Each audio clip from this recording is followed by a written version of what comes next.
ক্যারিয়ারের সম্ভাব্য সব জিতেছেন লিওনেল মেসি। একের পর এক সাফল্যে নিজেকে নিয়ে গেছেন অনন্য উচ্চতায়। কোপা আমেরিকা কিংবা বিশ্বকাপের সোনালি ট্রফির আক্ষেপ ঘুচেছে আগেই। রেকর্ড ৮ বারের ব্যালন ডি'অর জয়ী এই মায়ামি তারকার নেতৃত্বে আরেকটি কোপার শিরোপার মিশনে নামছে বর্তমান চ্যাম্পিয়ন আর্জেন্টিনা। এবারের আসরে বেশ কিছু রেকর্ড গড়তে পারেন আলবিসেলেস্তে অধিনায়ক। কোপা আমেরিকার উদ্বোধনী ম্যাচে কানাডার মুখোমুখি হবে ডিফেন্ডিং চ্যাম্পিয়ন আর্জেন্টিনা। এই ম্যাচে মাঠে নামলেই রেকর্ড গড়বেন লিওনেল মেসি। কোপার ইতিহাসে সবচেয়ে বেশি ম্যাচ খেলার রেকর্ডে চিলির গোলরক্ষক সেরহিও লিভিংস্টোনের সঙ্গে যৌথভাবে শীর্ষে আছেন মেসি। কানাডার বিপক্ষে মাঠে নামলেই এককভাবে চূড়ায় উঠবেন আর্জেন্টাইন মহাতারকা।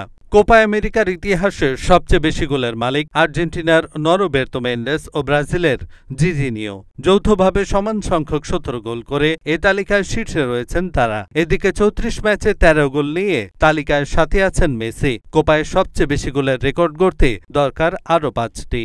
এখন পর্যন্ত কোপার ইতিহাসে ২ বার টুর্নামেন্ট সেরা হয়েছেন মেসি, যা যৌথভাবে সর্বোচ্চ সেরা খেলোয়াড় হওয়ার রেকর্ড। এবারের আসরে যদি তৃতীয়বারের মতো টুর্নামেন্ট সেরা হতে পারেন, তবে কোপার ইতিহাসের প্রথম ফুটবলার হিসেবে আরেকটি কীর্তি গড়বেন মেসি।